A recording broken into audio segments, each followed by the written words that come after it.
Oi oi! It's your boy, the Sam Patterson of being mad as a hatter son, Jack Slack.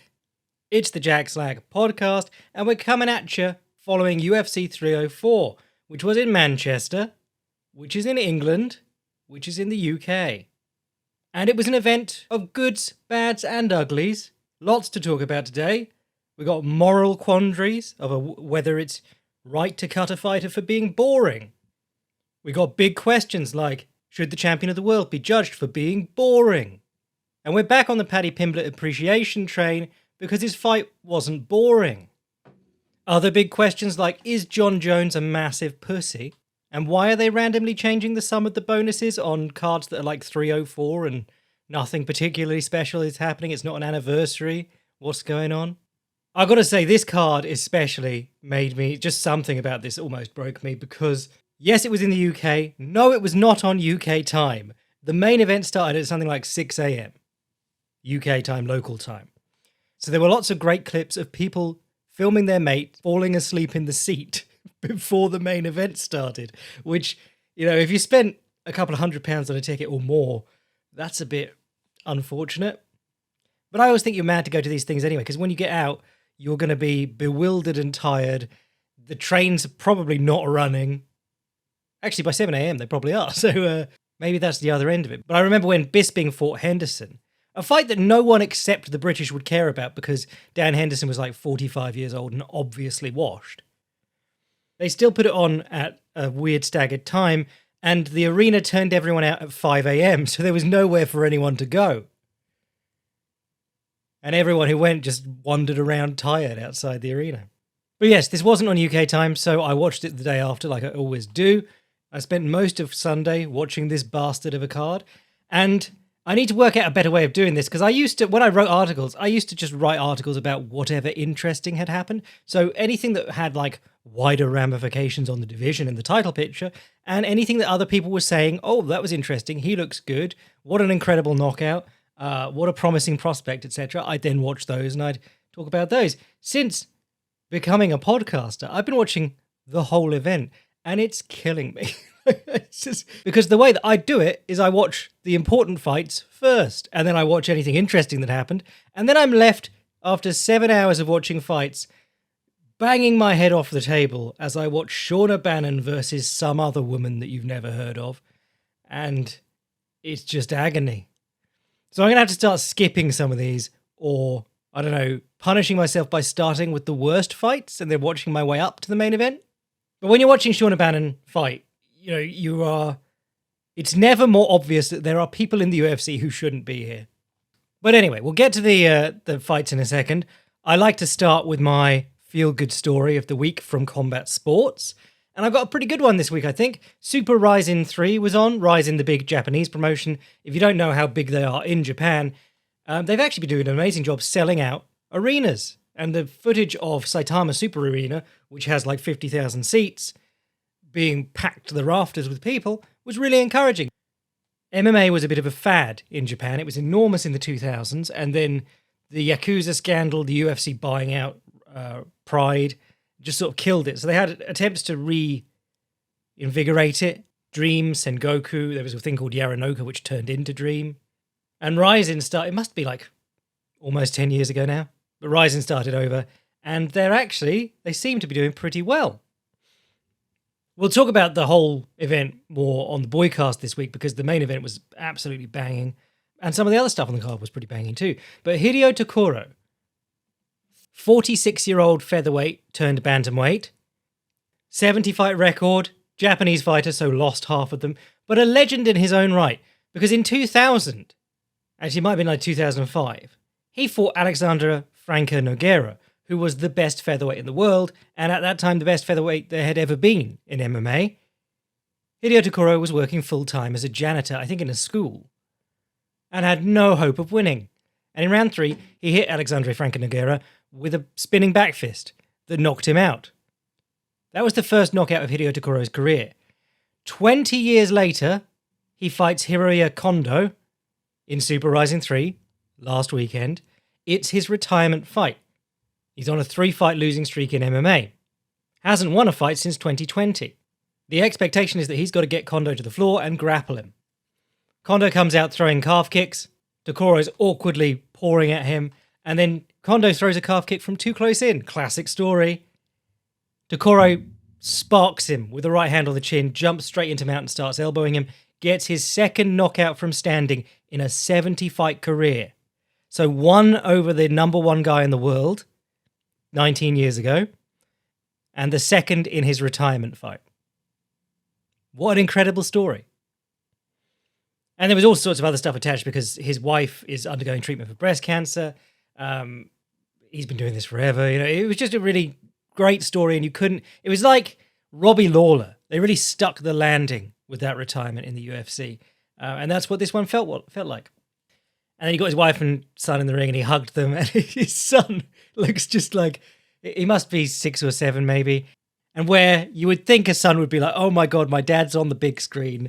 He had an enormous entrance. This whole thing is about him. His son's just like picking up his t-shirt to wipe his face off because his dad's just like covered him in chest sweat. But it was really moving. And if you haven't seen it, go watch it. More the context that makes it than anything. Kondo's not a great fighter. TOKORO, you could call him a great fighter in terms of significance.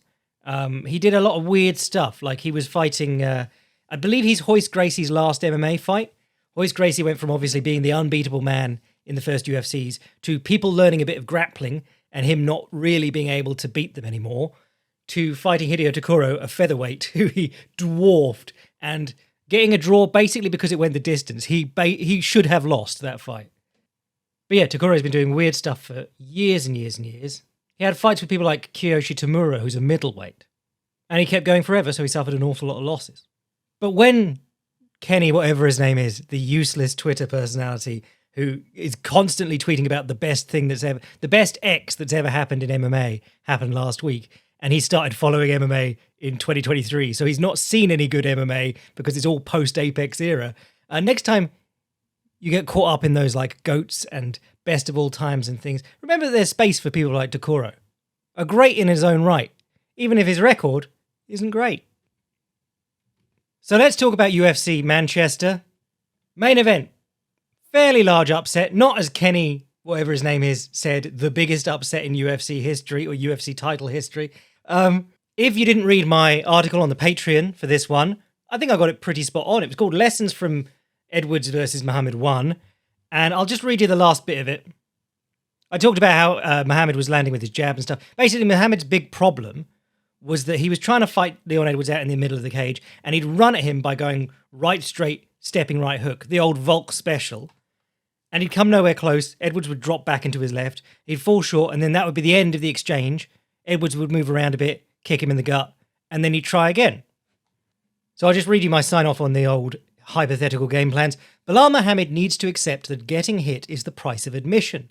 Yes, Edwards is faster than him and can pack a wallop, but that is much worse when you stand back and give him space to feint and set up his shots. Edwards does not much care for being crowded, and the perfectionist in him prioritizes disengaging and setting up a more favourable exchange later on, over winning a scrappy one in the moment. Even if Muhammad cannot crowd him and force exchanges, he can force Edwards to move and use that movement to herd him towards the cage.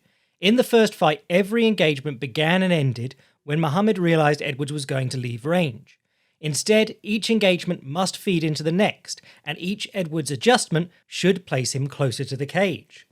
Muhammad did land a cracking right kick to the body towards the end of the first fight by getting close to Edwards and kicking as Edwards retreated onto the end of it. From jabbing to kicking to cage wrestling, everything is made better if Muhammad is consistently walking up to Edwards rather than trying to run at him from 6 feet away. Now, his coaches obviously saw the same things that I did and what other people did. When he was close to Edwards, he was actually doing pretty well in the first fight. His jab was landing. Edwards didn't like it. And in this fight, he basically did exactly that. He walked up to Edwards every time and stood close enough to jab him. When I say, like, there's this thing in boxing and MMA and kickboxing where people say, put him on the end of your jab. And people think that's like put him right on the end of the longest thing you've got so that you can keep him away. When I say put him on the end of your jab here, I mean stand close enough so that when you stretch your arm out, you hit him. You're not like lunging after him. It's got to be that you can stretch out and reach him right away. And that's what Muhammad did, and it worked really well. Because Leon Edwards doesn't like longer exchanges, and he likes to circle out and mitigate that pressure. And when he tries to circle out and you're standing on top of him, you're going to be able to get him close to the cage. The cage was hugely important because this is the two-ended thing of cage wrestling in MMA. The cage is really good for getting you back up. The cage is really good for stopping the opponent from locking their hands. If the opponent has like an underhook and they're pinning you against the fence, and you've got your hips and shoulder pressed into the cage on one side, they're going to have real trouble locking their hands behind you. It's like body lock passing on the mat. Really good if you can get the guy to sit up and then lock your hands behind his back and then squash him back down. If he doesn't sit up and he just stays flat on the mat, you can't lock your hands. It's very hard to lock your hands underneath him. So the cage in the first fight and in most Leon Edwards fights is used to keep them from locking their hands while he pummels in an underhook or gets a collar tie and steps out and elbows them. So if you like charge him, you duck your head and you try and push him back with a double leg onto the fence and then try and lock your hands, you're going to have real trouble. What Belal Muhammad did was keep him near the fence, throw punches at him, and then when he level changed, he could lock his hand under Edwards' butt before Edwards' back even hit the fence. And then you saw it multiple times throughout this fight. The locked hands double, still so powerful in MMA. He was picking Edwards up and throwing him down on the mat. And you can do that, or you can just pull their butt out and keep your head against them so that they just fall onto their butt. Once you've got your hands locked under their butt, there's a lot of different things you can do. And there's not so much they can do aside from wait to get taken down and try and jump back up. So while Belal's boxing has definitely improved, it's stuff that he was already able to do. It was to do with like getting closer, applying pressure, not trying to run in from across the cage. And if you watch Belal's fights in the UFC, against Sean Brady, he's standing on top of him very well. But like, who was the Japanese lad he fought? Hold on. I think it was his first finish in the UFC, but I specifically remember. Yeah, his Takashi Sato fight, Curtis Millender, Lyman Good, all these ones, he's like running across the cage to try and run them onto the fence, which worked at that level. But then it didn't work in the first Leon Edwards fight. You know, he just fought Diego Lima, who, being a Lima, being Douglas Lima's brother, just stands with his back foot on the fence anyway, and he was having a great time there. But against Leon Edwards, he had real trouble the first time round. By pressuring him against the fence and punching him there and actually throwing punches and not being terrified of what's coming back, he did a great job. And with all really slick strikers who like distance and like to set things up, the more pressure you put them under, yes, you're making yourself more available to hit, but that's only to a certain point. Paradoxically, if you stay in someone's face, it makes it a lot harder for them to pick their shots, and then their activity drops off, especially if they're a really good counterpuncher. Because it makes you harder to read. Like, if in the first fight, if Belal made a charge at Edwards, he could back away. He hit him with a really nice counter left uppercut at one point because it was so obvious. As soon as that big distance between the two of you starts to close, he's going for it. But if he's up in your grill all the time, poking you with jabs, slapping your lead hand, it's never entirely clear when he's going to go for real. And it's a lot harder to get on one leg and throw a knee or a good body kick or something like that, which is like half of Edwards' offense, because if you do, he might just step down the middle. He might just step down the middle before you got the kick into the target, as happened to Lucas Brzeski on this card. There's a lot of like narrative afterwards about Belal being the least skilled, least talented guy to ever win the welterweight title or whatever. I think you got to. This is the thing with fighting. There's so much there. It's like when people say someone's an athlete or someone's not very athletic. There's so many measurements of athleticism. Being able to absorb damage for 5 rounds, being able to go for 5 rounds is as much a form of athleticism in this sport as being very explosive is, or being very strong is. I would say Belal is basic or fundamental in what he does. Edwards is definitely the slicker technician in many regards. If you saw the takedowns that Edwards was hitting in this fight, they were much fancier than what Belal was doing, but fancy doesn't always win. Neither do fundamentals, but fundamentals are stuff you can do easily. So there's a one where Edwards gets a knee in the middle along the cage and he swings Belal around, ends up in a sort of dogfight position, throws his hook in on the far side and gets the back that way. And that was really impressive. There was a really nice broomstick to foot sweep from the back by Edwards. But those were like moments that he took advantage of. Belal was able to repeatedly create the same thing happening over and over again. There was a really nice high crotch that worked twice, but dumped Edwards on his face, on his head, actually. It was really bad. He basically got pile driven. If you watch the slow-mo replay, which they showed about 100 times, he comes down on the top of his head with basically all his weight going through his spine. And those ones can end really badly. So very grateful that didn't come out worse than it did. But it was a very impressive takedown from the back body lock. Because good fighters are good at fighting out of the back body lock and keeping themselves up while you do it. Dug between the legs, picked up used the high crotch to pick him up. And it reminded me of something that, is it Jackson Smith? I'm always talking about this guy at the moment. He's a college wrestler who has one of the highest scoring rates off the referee's position because he lets the guy back up. I mean, they always jump up because that's the meta of college wrestling. You try and stand up. But where other people try and lock their hands when they get to the feet and then mat return them, he digs one arm between the legs and he hits what's called a Teguruma in judo, but it's called something else in sambo. It's a great throw. You just pick them up by the crotch, basically, and grab their head and swing them round. It's the most pro wrestling looking real throw that exists. But it works because people expect him to grab the back body lock. So when you're on the back body lock, if you let go and grab between the legs, under the taint and lift them, that works really well. My boy Jacob Malkoon, terrible from the back body lock. Against Brendan Allen, he got thrown twice while he was on the back body lock. Like, he had the dominant position and got thrown from it twice. And then he went, oh, hang on, if I just reach down, my single's there, my head outside single. High crotch is the head outside single is a high crotch. They're the same thing, but the finishes tend to be what people use to describe one or the other. So that was very dope. I was ready for Tom Aspinall to lose and Leon Edwards to win, so I got completely reversed expectations. But it was pleasing that Belal Muhammad, I suppose it should have been more predictable because I laid out exactly what you would have to do, and it wasn't that big an adjustment. If the adjustment to beat someone seems massive, that should maybe make you more skeptical of their chances. I think we're all just so skeptical of Belal because we don't like his style. It's just, he's, well, as we're going to get into, boringness, is it a legit criticism? Certainly 7 hours into watching these fights, it was a legit criticism of that Sean O'Bannon fight. But, this is supposed to be a meritocracy fighting. If you can't beat someone when they're fighting within the rules, they're the better fighter. But as we'll get into in a minute, not always the case. There have been some interesting takes like Belal looking super juicy, people saying, oh, he's obviously roiding. I would remind you that this is the UFC welterweight division, and everyone who has won a title in that division has been a poster boy for steroids. None of them really failed tests.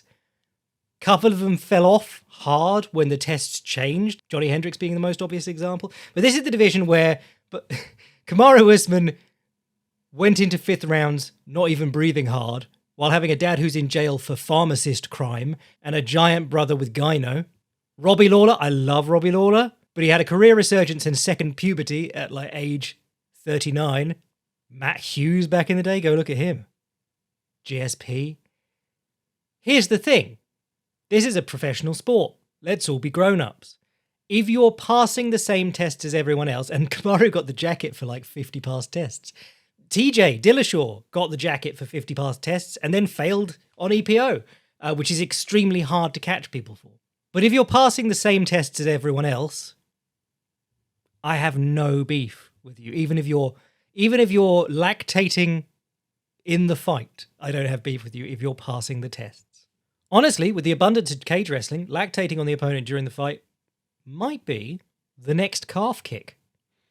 Now, I've seen some takes that Leon lost this rather than Belal won this. It can be both, because if the opponent is making bad decisions, it's your job to take advantage of those and force him to make those bad decisions more often. Like Edwards standing along the fence constantly. He's had success standing along the fence because he's very good at using it to hold himself up. It's just that Belal was shooting and getting his hands locked before they hit the fence because he was using striking effectively along the fence. There was a great one where Edwards occasionally goes to this shoulder roll with the elbow out in front, very head-centric shoulder roll. It's for defending your head and not really, you sort of disregard your body. But it's what Dustin Poirier does. Nick Diaz did it against Anderson Silva. It's a very good move for MMA, but it does leave some openings, and especially if you tuck your head forward. So Belal went 1-2 and then left uppercut, his lead hand uppercut, straight through the crook of Edwards' elbow and hit him on the chin, which was great. And then he came in and did the same thing again, 1-2, went as if he was going to throw the left uppercut, threw the left hook to the body instead, and then changed on the double leg. Beautiful stuff. Here we are, 30 years into this, 300 and something years into boxing existing, and it is still ringcraft that changes fights at the highest levels. Where the fight plays out in the ring is every bit as important as what techniques you're good at. What, if you've got a wicked right hand, a wicked left hook, a great double leg. Where the fight happens, either buffs or what's the opposite of buff? Debuffs those skills. Co-main was Tom Aspinall versus Curtis Blaydes. This was one I expected to go wrong, which I mentioned in my, I had an inkling could go wrong. I mentioned in my pre-fight article, lessons from Belal versus Leon 1. I said there's not a lot to learn from a 15-second fight, but he got on one leg and threw his rear leg hard and got counted 2 out of 3 times in 15 seconds, which isn't good if the opponent's trying to take you down. But Curtis was trying to punch him on the chin. But it's the same opening. If you can step up the inside of a kick, whether you're trying to right-hand the guy in the face or just double leg him over or tackle him, they're the same thing. And I said on the pre-fight podcast, go watch Fedor's career. He was great at getting people to low kick him and then just shooting the right hand and driving them onto their back. Whether the right hand landed, whether it hit their arm, whether it missed altogether, he took him down off the kick, off the counter right hand. Same opening. And Aspinall, to his credit, didn't come out throwing low kicks immediately, came out throwing 1-2s with his chin up in the air, which is what he did against Sergey Pavlovich. And he always gets hit on the chin, and you always go, wow, that guy can take a shot. I did like that he was doing little things like, you can get a long way with a 1-2 and a little bit of stuff in between. I think people get caught up in punch variety, and a lot of the best boxers don't really throw a left uppercut or a right hook. There are lesser used punches. That's one way to create variety, but you can create variety by stepping left or right, level changing up and down, pivoting. Tom Aspinall did a really nice one where he went 1-2, pivoted around Curtis and pushed him, and then gave him another 1-2, and that worked really well. This one was basically, from Curtis Blaydes' end, it was almost identical to the second Ngannou fight. In the first Ngannou fight, he got his jab going really well against this monster who was all punches. Blaydes was supposed to wrestle and Ngannou was supposed to throw punches. And Blaydes was landing the jab really well. Rematch, he comes out, starts throwing that jab and gets countered over it with the right hand pretty early on. And this one, I don't know if Blaydes... Looked like Aspinall was just throwing 1-2s, to be honest. Don't know if he was trying to counter across the top of the jab, but his right hand lands across the top of Curtis's jab and knocks him out. Or knocks him down, and then he gets the finish. Same opening over and over. Curtis going confidently for that jab. You can create like a shell for yourself in the jab by getting your lead shoulder up, chin tucked into that lead shoulder, head slightly down to the right hand high. You can make it hard to hit you, but you also need to have like a conscious guard in your jab. When you throw your jab, you've got to be ready for the guy coming back. You've got to be ready to move your head, get under things, roll off punches, shoulder roll, come back. There's a level of defensive awareness there. And I think a lot of guys, when they find out they've got a good jab, and certainly when they start connecting a jab on a good striker, they go, oh, awesome. The jab is the most scientific weapon in boxing.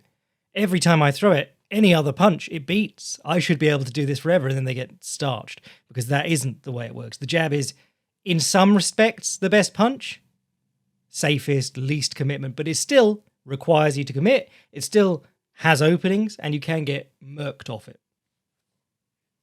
Which is why, not just protecting yourself in your jab, because I think his head was a bit loose off his shoulder and Aspinall's right hand came in and caught him in the side of the head where it should have been catching him the top of the head.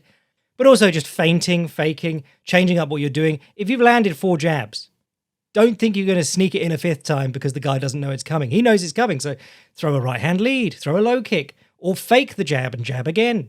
Blaydes was very honest in this fight, and it got him murked. But then Tom Aspinall was very honest in this fight, and he won. So, as always, with heavyweight, it's such an unga-bunga division. The guys get to the top end with really obvious flaws in their game that aren't exploited. But well done, Mr. Petrol Hands. Calls out John Jones. John Jones, have we had the Twitter meltdown yet? I was interacting with some really weird dudes who were like, John Jones doesn't care what people online think. I'm like, Do you follow your hero at all? Because he really does care what people online think. He's the most caring about what people online think of anyone. Tom Aspinall, very funny post-fight press conference where he's like, I'm not interested in the yachts. I don't want to be in movies. And it's like, good. You're in the UFC. You're going to get like 500,000 show and win tops. I don't know who you're talking about that's getting yachts and being in movies, except Conor McGregor. And I'll remind you that he earned like 85% of the money of his career by conning people into that Mayweather fight in a different sport. A con which probably won't work again for any other MMA fighter for a long time. Best I can do you is Jake Paul versus Mike Perry. What else we got? I started watching I think the first fight I watched was Gregory Rodriguez versus Christian Leroy Duncan. I thought this would be good, and it was, but man, was it much more one-sided than I thought it would be. Rodriguez, obviously the stronger grappler, or known as the stronger grappler, but puts people under pressure, comes forward, hits them hard. Christian Leroy Duncan, it was expected to be like the slicker guy working on the outside, trying to throw kicks and circle off and stuff. And he very quickly realized that was going to be harder than he'd like. I think Rodriguez threw a 2-1, the classic Kovalev combo, right hand to extend your jab. And then he hit him with a left hook as he circled out because Christian Leroy Duncan was just stiff arm with the lead hand, run round to the right. And he got cracked a couple of times with left hooks doing that.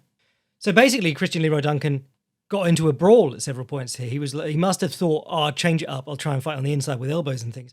And basically, he got beaten up with punches while trying to elbow and roughed up in the clinch while trying to use the clinch as a striking tool.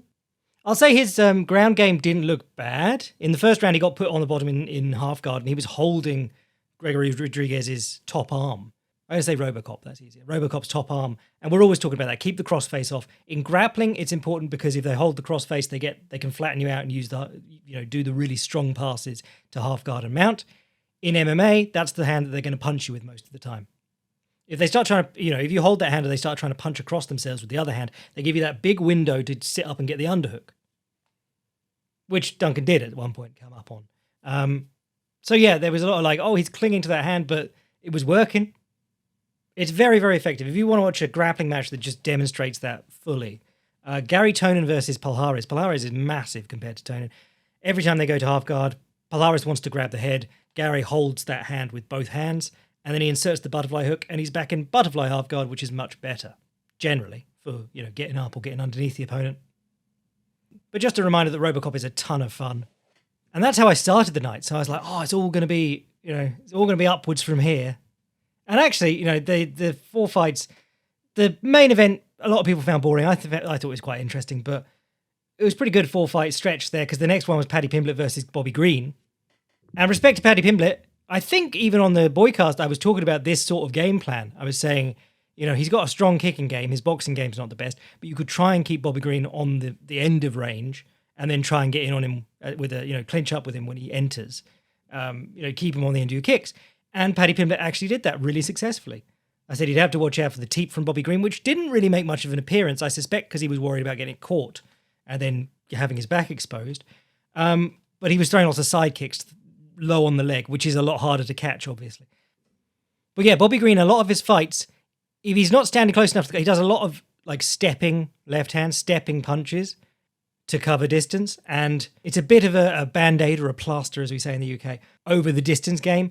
His kicks, aside from that teep, not a lot going on. Paddy Pimblett was chopping away at that lead leg, and then he scored one and Bobby Green grabbed it, and people were like, what an idiot trying to take him down. That's instinctual, probably. He just tried to get something back off it because he wasn't able to counterpunch off it. Paddy Pimblett, front headlock, wraps the head, jumps the gilly, legs over the arm. Real slick with it. If you are familiar with Paddy Pimblett, or I think my boy William at Open Note Grappling did something about this week, but Paddy Pimblett, we talked about it 2 fights ago, when he's along the fence, when the opponent has him pressed along the fence and he has the overhook, he's been doing those overhook throws like Islam Makhachev. You don't have to have the prettiest overhook throws in the world for it to be effective. If you watched Rodriguez versus Duncan, actually, Rodriguez kept, when he was pushed against the fence by Duncan, who wanted to stall, he'd get the overhook, he'd step through and threaten the trip. Never worked. Every time, though, it brought them both off the fence. Duncan would put a hand on the mat or something like that, and Rodriguez would wrestle out into an open space clinch with an underhook, and he was in a much better position. Start elbowing him, start attacking him.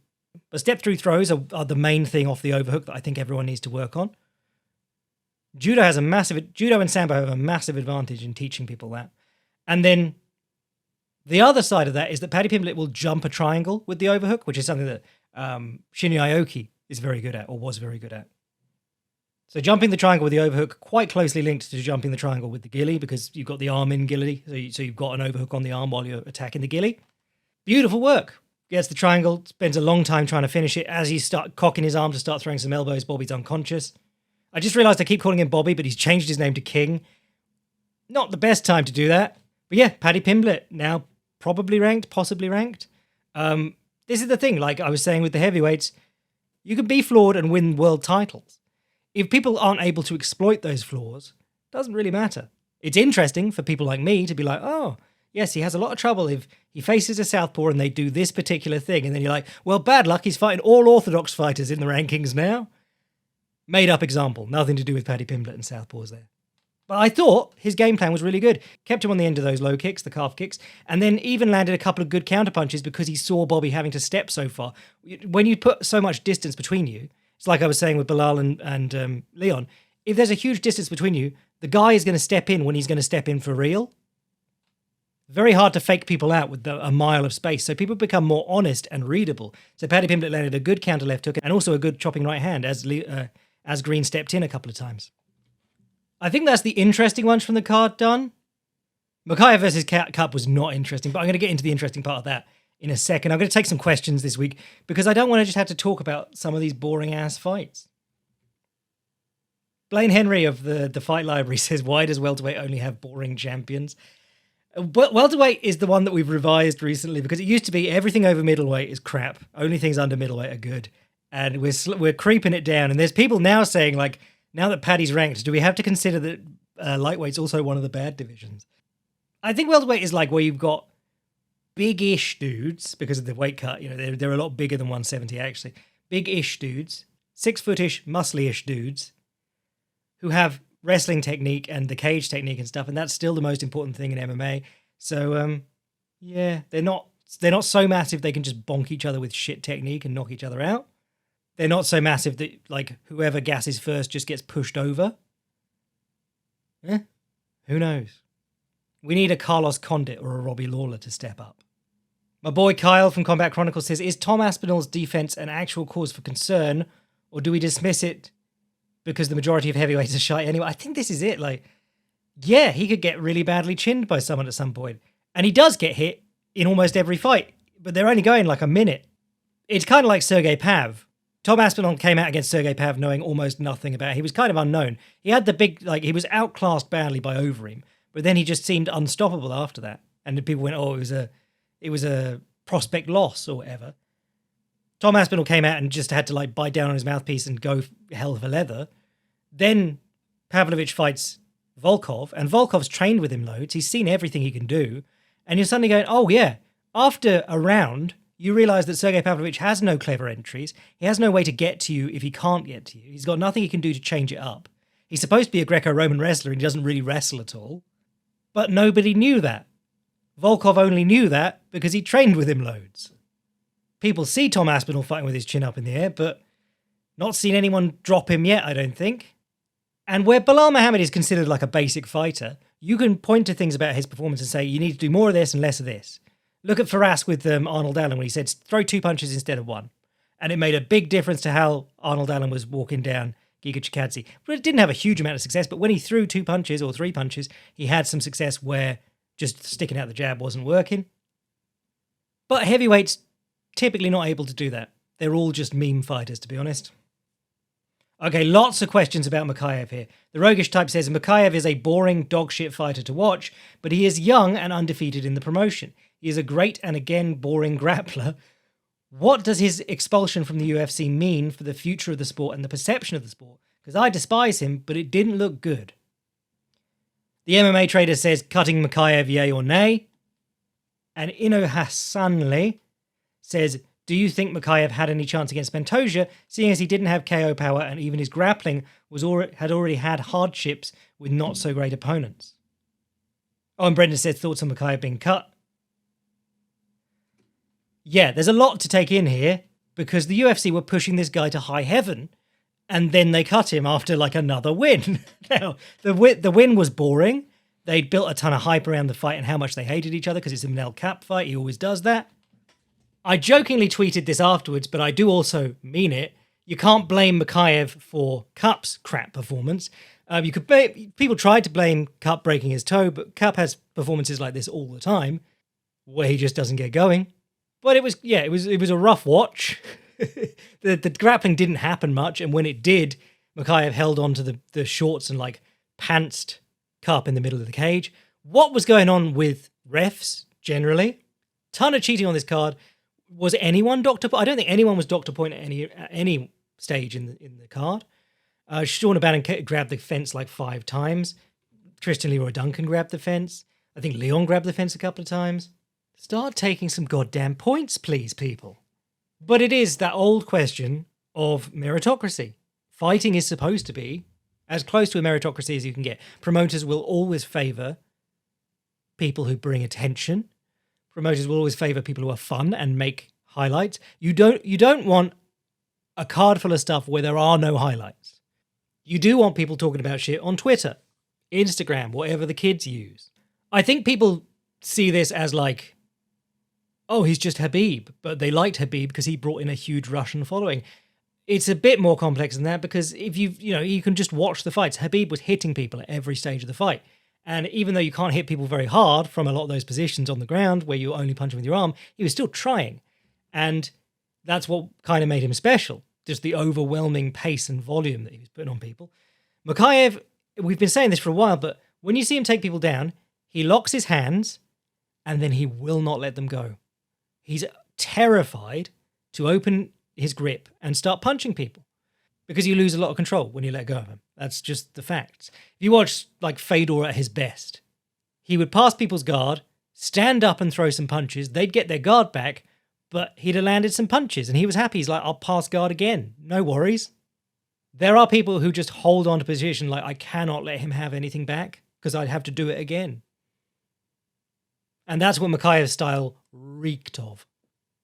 When people were still super hot on him after he fought Charles Johnson, I said this before, but Charles Johnson, in 2 of those rounds, the first round, Mikhaev actually punches him, and you're like, oh, wow, good job, Mikhaev. Then Mikhaev doesn't throw a single strike for the rest of the fight. Charles Johnson lands a couple of elbows while defending takedowns. The takedowns amount to nothing. The elbows are damage. He should have won 2 of those rounds on the strictest interpretation of the rules. But yeah, I mean, it is impressive in a really boring way, what Mikhaev was able to do. And he wasn't showing much signs of changing. He did strike with Cup, and like not a lot happened. Cup had plenty of chances to try and make something happen. I'm trying to think of other people that they cut because they just didn't like.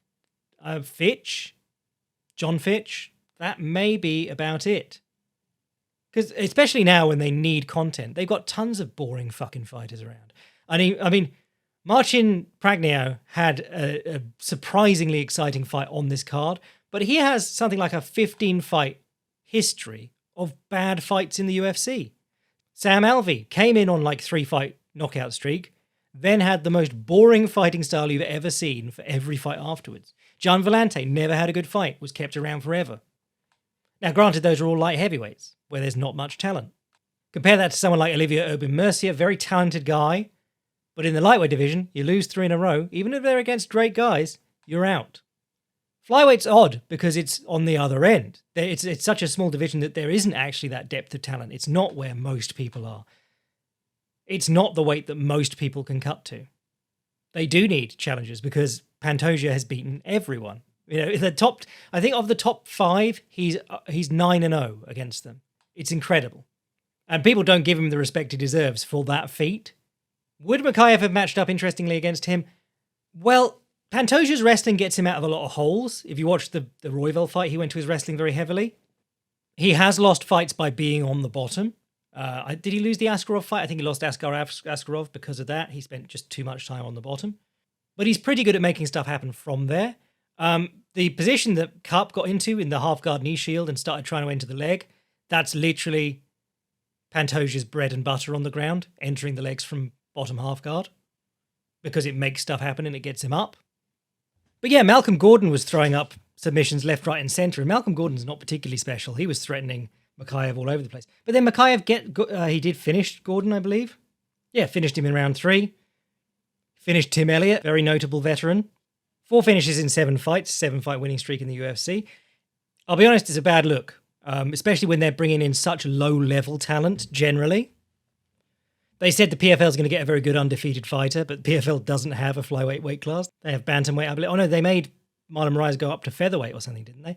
But I have to think that it's the behind-the-scenes stuff, the sucker punching cup in the elevator or the lobby or whatever it was. Volkanovski said that there was a fight between a fighter and someone else when they got back to the hotel. I never like to take... You've always got to take it with a grain of salt when Dana White says someone's difficult to work with, because a lot of the time that means that they're actually just trying to represent their interests.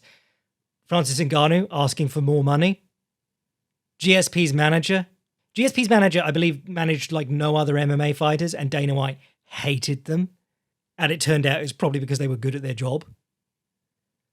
Dana White would much rather find you through Ali Abdelaziz or one of the Kawa brothers, guys who are just idiots, and work with him thinking like he's their best friend. I would guess that's more to do with it, because he had a fan base, and they got plenty of boring-ass fighters on the roster. But that being said, I might be a hypocrite. I watched Rising, and I was like, why do they keep putting Olga Kubo on these fucking cards? Genuinely one of the most boring fighters who has ever lived. I don't think he's finished a single fight, or come close. But he had a win over Kyoji Horiguchi like 15 years ago, so he stays around. Linked to that, Samuel says, who would you like to see cut from the UFC despite their success? Probably the women's bantamweight division, because even if you're winning in that division, you're bad at MMA. Mind you, Kayla's at least bringing some excitement to it now. I find Sean Strickland's style very, very boring, but at least he brings some interest to the middleweight division. I think this is the thing. From a purely creating content /writing /podcasting perspective, there are lots of fighters I don't enjoy watching, but that means a lot of other people don't enjoy watching them either. So when they win a surprising fight that they shouldn't, or they win a title, think Sean O'Malley beating Piotr Yan, Sean Strickland beating Israel Adesanya, Belal Muhammad beating Leon Edwards beating Kamaru Usman. It means that, one, I get to reevaluate them and say, like, look, this is what they're actually good at. Just because I don't like them doesn't mean that they're not good at that. And it also just means that loads of people look at that content, which is great. I used to love doing Killing the King back in the day because title reigns seemed to last a little bit longer back then. And when people lost, it was a big deal. Or how X killed the king, I suppose. That was the post-fight article. Rio says, what do you consider bottom-of-the-barrel content for MMA? Kenny's threads on Twitter. Nah, if you watch... I mean, I always slag off Invicta because there is no denying that women's MMA is more boring generally than men's MMA. If you're choosing to watch a regional event full of women's MMA, you are a degenerate for MMA. Also, Tough, because we already have Dana White's Contender Series. Tough used to be a way of bringing in cheap talent on long contracts. Now they have a way of bringing people in like every other week on very short, not favourable contracts where they'll beg for another chance if they lose a fight. So Tough is completely... So The Ultimate Fighter is completely surplus to requirement, and they're still doing it. No one's watching it, and they're still doing it. No one's watched it for 10 seasons, and they're still doing it.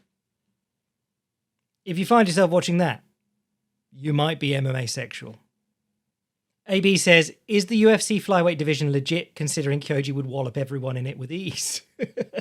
Brackets, Ursig probably gives him a good go, though. I think people just... For some reason, people don't seem to believe in Pantoja because he gets hit during his fights. And for a long time, they had Demetrius Johnson against guys like John Moraga and Chris Carriasso who just weren't very good. Ray Borg, others. I mean, young Kyoji Horiguchi, but it was a very dominant champion, and people struggle with the fact that, like, not doing it perfectly counts just the same in wins and losses. Also, there seems to be less dudes about in the top at the moment, or just they seem to be running back loads of rematches, which might be just the good guys rising to the top and having to fight each other again. But it does look like there's not a lot of talent in that division. They're related to Kyoji. They're talking about, or there is rumblings of, Kai Asakura has announced he's coming to the UFC. People are talking about him versus Pantoja immediately, which would be great. But especially because I think Kaya Sakura has a much better chance at flyweight than bantamweight, because the bantamweight weight class is stacked with talent, and I think he'd get murked by a lot of the top 15 dudes. Whereas if he can jump straight into a title fight at 125, good for him. And I like Kaya Sakura a lot. That's not me saying that he's bad. That's me saying that he's not been fighting the best guys in the world, and the bantamweight division in the UFC is absurd. Jack says, what happened to the dominance of wrestling and top game in welterweight? People learn to fence wrestle. That's the fight at the top of welterweight at the moment. I mean, if Islam Makhachev goes up, as he's threatened to do, and slings some guys down in the center of the cage and shows that it's actually the welterweight division's own personal problem, that will be interesting. But at the moment, everything in MMA is geared towards the fence. It makes it easier to get people down. It makes it harder to get people down. It makes it easier to stand up. It makes it harder to get away. It's like there are such significant benefits on both sides of the equation that everyone is against the fence all the time. It's also the thing that separates this from just wrestling.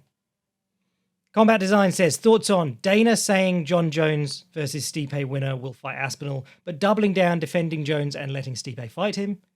Dana saying bonuses back down to 50k because not enough finishes. UK fight time. UK fight time sucks for the fighters as well as the viewers. Bonuses going back down to 50k because not enough finishes. I think it might have been Blaine Henry pointed this out, but like, if you don't believe the money incentivizes people to fight better, start giving a flat fee. Because we're still supposed to pretend that like the best fighters in the world will give up. They won't try if you give them slightly more money as a base. And Jones versus Stipe winner versus Aspinall, they're both going to be retired. That's the whole point of the fight. That's been the pitch. Like, oh, we've got to get this done before we both retire. And I want to say this, like, I don't think Tom Aspinall's unbeatable. I think he's still a massive question mark. But then so's John Jones at heavyweight. If John Jones beats Stipe and then beats Tom Aspinall, I'll be like, oh, wow, impressive. But I'll still be like, that fight against Stipe was fucking stupid, though. Why did we waste a year doing that, a year or more? I just want to keep reminding people, Stipe formally retired. People keep saying like he never formally retired. He was on his local TV news becoming a full-time firefighter 3 years ago and saying it's because he needed a pension now that he wasn't fighting anymore. Go find the clip.